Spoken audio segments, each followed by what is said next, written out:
Mm. It's good coffee. Oh, hello. Hi, how are you? It's Justin here at This Justin, and I'm taking you to the woods today so I can do the tag that I've been tagged on that I promised in my last tag videos. This is a tag that will feature more books this time, because this is a book-centered tag rather than a probing what's up with you, Justin, kind of tag. This is the It's All Relative tag. This tag was created by A.J. Dunn at A.J. Dunn Reads and Writes. Or is it Writes and Reads? I think it's Reads and Writes. Anyway, A.J. Dunn, they made this very cool tag. This is a great tag, a very thoughtful tag. And I'm very thrilled to have been tagged on it. I was tagged by Shelley Swearingen, and I was also tagged by my friend Michael K Vaughan on this tag. So let's get right into it. Let's see what we have for today's tag. Our first prompt: Mamma Mia, recommend a book with a mother character that is pivotal to the story. Well, this was pretty easy. I read this book not too long ago, and in fact, I reviewed it right here on my channel. Carrie by Stephen King, and of course Margaret White is Carrie's mother. Margaret White, she once her father died, she turned towards religion as a way to cope with the loss of her father, and a fundamentalist religion, and she became a religious fanatic. And the birth of Carrie was not a happy one for her, and she tried to force a miscarry on herself. I thought of that. She tried. Sorry, that's terrible, I know.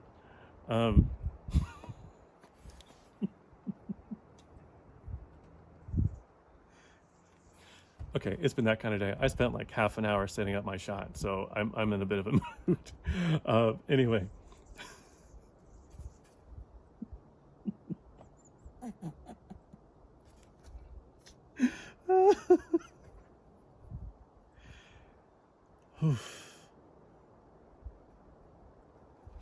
Okay. This is really a horrible story, so I don't know why I'm laughing so much. I mean, poor Carrie. Really, I mean, Margaret's treatment of her daughter in this book is one of the things that made this, that makes this book is unsettling and troubling and sad. It made me very sad reading this book. I know it's hard to tell right now, but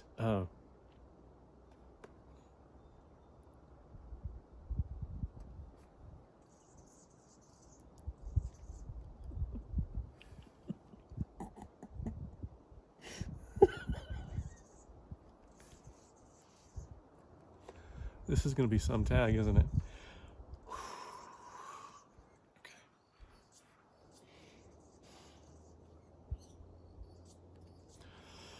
Okay, Margaret White, very upset by the loss of her father, so she turns towards fundamentalist religion to cope with the loss of her father, and she becomes a bit of a fanatic. I mean, she becomes quite the religious fanatic. We might even question the sanity of Margaret White with the way she treats her daughter, and she violently abuses Carrie. She locks Carrie in a closet under the stairs, and is largely responsible for the way Carrie White handles her life, carries herself throughout her life. And she resents Carrie. Margaret White does. Margaret resents her daughter, and she considers Carrie's telekinetic abilities to be brought on by the devil. And so, yeah, Margaret White, very pivotal to the story of Stephen King's debut novel, Carrie. It's not a funny book, in spite of my breakdown just now, but it's still a great debut by Stephen King. Okay, let's move on to the next thing. Papa Don't Preach, a book with a father character you like or despise. Okay, so Mike Vaughan stole my answer for this one. Maybe it's just as well, because I'm not going to go through the Stephen King bibliography, but The Shining was going to be my next pick, for this, because I really connected with that book, and Jack Torrance I found a fascinating father character, or character as an interesting father figure in that book. But Mike took it from me, so that's fine. It's a great choice. Mike and I think very much alike, it would seem. So what I ended up picking is a book that's based on a Twitter feed, actually. And this book is called Shit My Father Says by Justin Halpern. Let me see if I can bring up the cover for you, because I know we all like to hold up covers when we're doing our videos. So here we go. Oh, Shit My Dad Says, not father. Shit My Dad Says. Sorry about that. Justin Halpern. I think in 2009, Justin Halpern started a Twitter feed that was full of, that was exclusively quotes from his father, full of blue language and harsh life lessons that Justin's father liked to depart upon his children. The book is full of these Twitter quotes and from stories about his father, from Justin's stories about his father, that are at times touching, but usually just pretty funny. As a father, I mean, I can agree with a lot of the life lessons that Sam, I'm sorry, I should have mentioned Sam is Justin Halpern's father's name. So Sam Halpern is the main subject of the book and the Twitter feed. But his life lessons, I think, make a lot of sense most of the time, but I don't know that I would impart them the way he does, although it's pretty fun to read and laugh at the things that he says. Let me bring you some choice quotes here from Sam Halpern, from the great Sam Halpern. On taking my first girlfriend to Las Vegas. Vegas? I don't get it. Neither of you are old enough to gamble. You're not old enough to drink. The only thing you're old enough to do is rent a hotel and... Ah, I gotcha. That's smart. On my attempt to hide a hangover. Coming down with something, please. You reek of booze and bullshit. Don't lie to a Kentuckian about drinking your horse's son. On shopping for presents for his birthday. If it's not bourbon or sweatpants, it's going in the garbage. No, don't get creative. Now is not a creative time. Now is a bourbon and sweatpants time. I can agree with that. I'll tell you, we were reading some of this book on the drive up here to see my father, and my youngest son, 8-year-old son. We read a lot of this out loud, and we censored some of the language, but my son was not a fan of Sam Halpern's fathering style, of his parental guidance and approach. I think the exact quote my son said was that this guy was a rolling bag of crap. So that made me laugh, but well, I don't know, bud. You might sound a little bit more like Sam Halpern than you realize. So anyway, Shit My Dad Says by Justin Halpern. That is our pick for prompt number 2. Papa Don't Preach. Okay. Prompt number 3. Brothers and Sisters, a book with an interesting sibling relationship. So it's been decades since I've read this book and the series of books. But I read it in high school. My high school girlfriend insisted I read these books. And at first, I grudgingly read them, but found them more and more fascinating, compelling, and twisted as I went on. And you might already see where this is going, but so of course I'm talking about Chris and Kathy Dollanganger from V.C. Andrews' novel Flowers in the Attic, and of course the entire Dollanganger series of books. So Chris and Kathy, they are held captive. They're forced to live in the attic of Foxworth Hall along with their twin brother and sister, whose names I forgot. But their mother, her husband, their father, as I recall, has passed away, and Corrine, the mother, wants to reconnect with her family. She wants to make sure that she can reclaim her inheritance, again, as I recall. And since the grandfather, the grandfather, doesn't know that these children exist, they're forced to stay in the attic. And interesting things take place in the attic. If you haven't read it, you might see where I'm going with this, but let's just say as the series progresses, Chris and Kathy end up getting married and having children of their own. It's a bizarre, twisted, gothic horror, romance. I don't know, it's something else. I'd like to reread these again, just to see just to see how they follow me now. But yeah, so Flowers in the Attic, or the entire Dollenganger series for that matter, with the very twisted, fascinating relationship between Chris and Kathy Dollenganger. All right. So, moving on to prompt number 4. It's been 84 years. A book you like that is multi-generational or chronicles a character's whole life. I had a hard time with this one. Don't know that I've actually come up with an answer. I'll tell you a little bit what went through my mind as I struggled with this one. Maybe I just haven't read many books of this sort, or there's just not coming to my mind, or I'm not making that connection with the books I've read, that something I might have read would fall into this prompt. Frankenstein came to my mind, because that's the entire life of Frankenstein's monster, but I haven't read that book still. It's coming soon enough. I'll be reading that. I promise.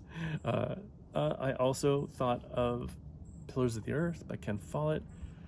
Doesn't really, kind of multi-generational. I think the time span that it might span 2 generations, but maybe I should be a little more lax in my definition of it, but I decided, So, and it's been a long time since I've read that one as well. I remember really liking it, but I don't think I'm comfortable with picking it for this tag. So, one thing I talked to my wife about this particular prompt, and she suggested the Joy Luck Club, which I have not read. I've seen the movie, but I haven't read that. So I think instead of picking a book that I've read as a tag, or as to fulfill the prompt on this tag, I'm going to put the Joy Luck Club on my TBR, and I'll try and get that read by the end of the year and report back on that. So that's my answer for prompt number 4. Sorry, couldn't put a stronger answer there. All right, number 5, You Complete Me. A book with an interesting marriage as a central element to the story. Again, this book popped right in my mind. Old book, not a book. I mean, it's a play, and it was released in book format. It's a story, but it's not a novel. It is a play. So, of course, what else could I be talking about other than Edward Albee's Who's Afraid of Virginia Woolf?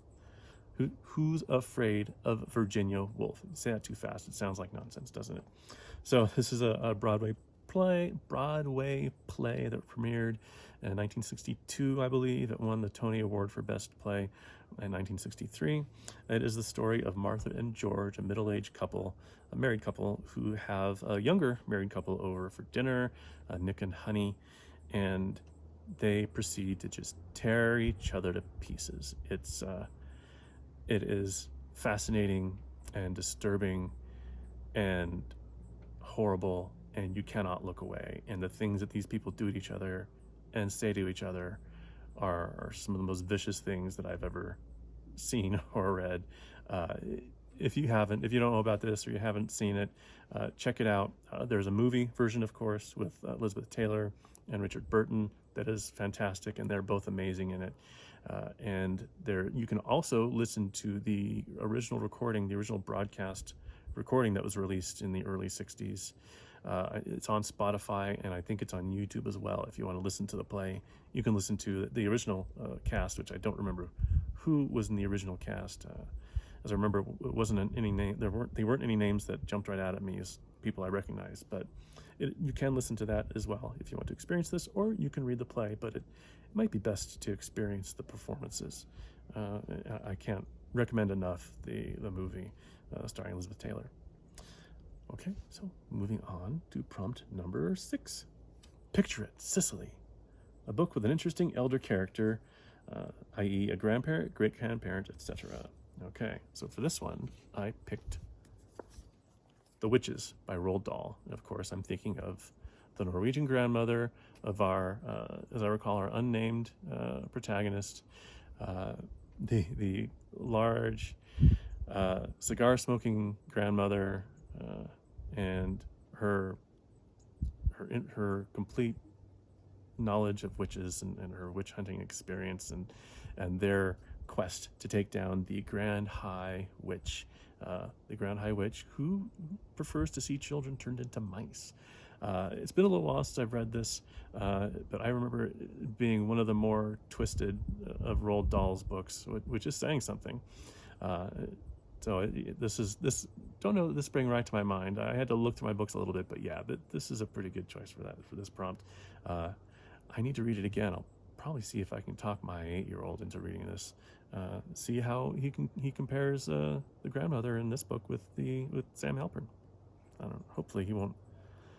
He might not take too well to her smoking, but I don't know. I loved her, but that's just me. Our next prompt here: Friends with Benefits. A book with a found family or friends as family element. All right, this one took me a little bit of time too.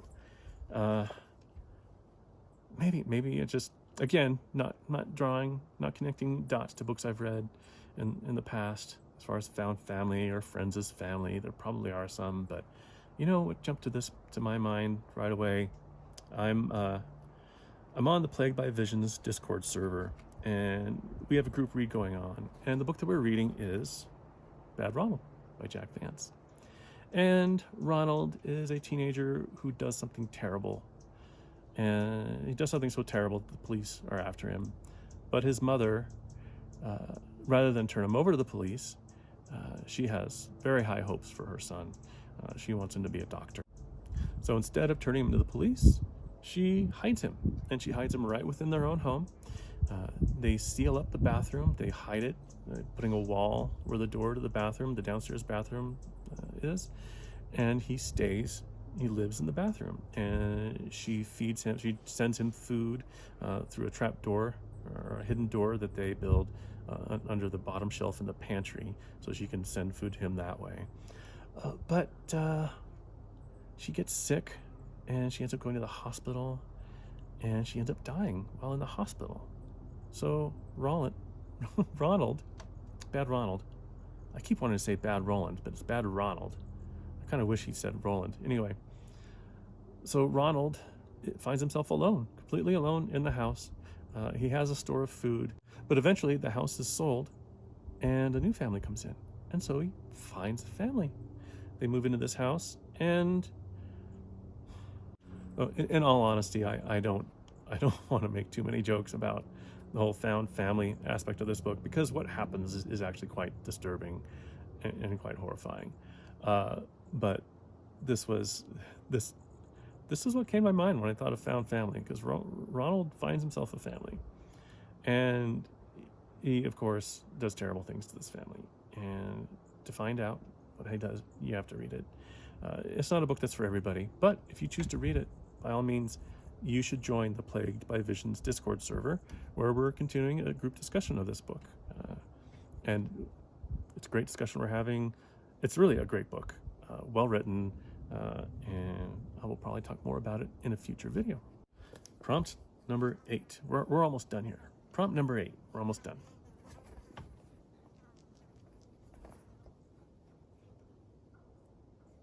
There's wildlife out here.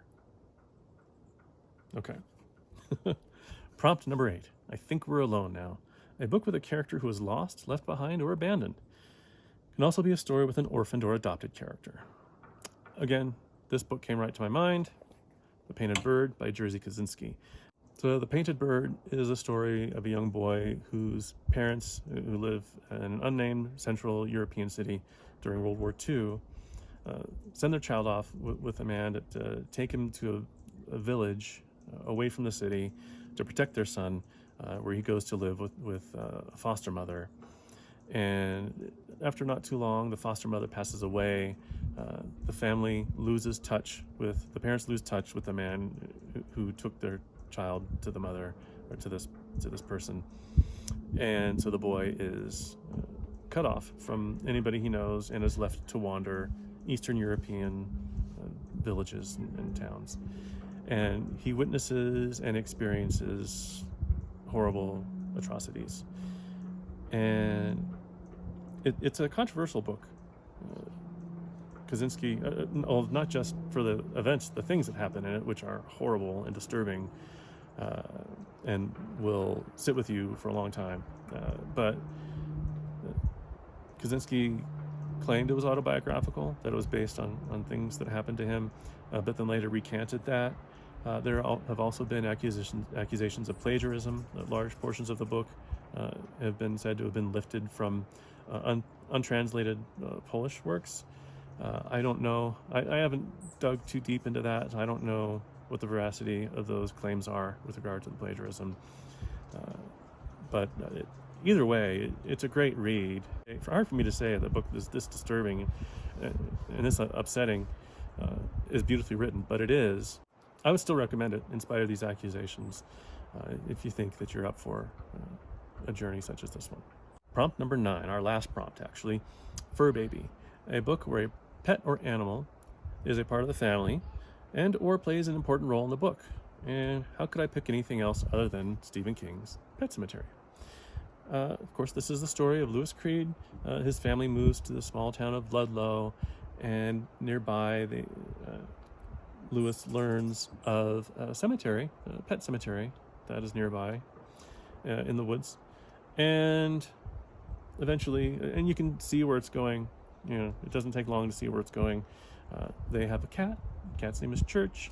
And while the rest of the family is away, Church is killed, and devastated, Lewis, he doesn't want to tell his family what happened.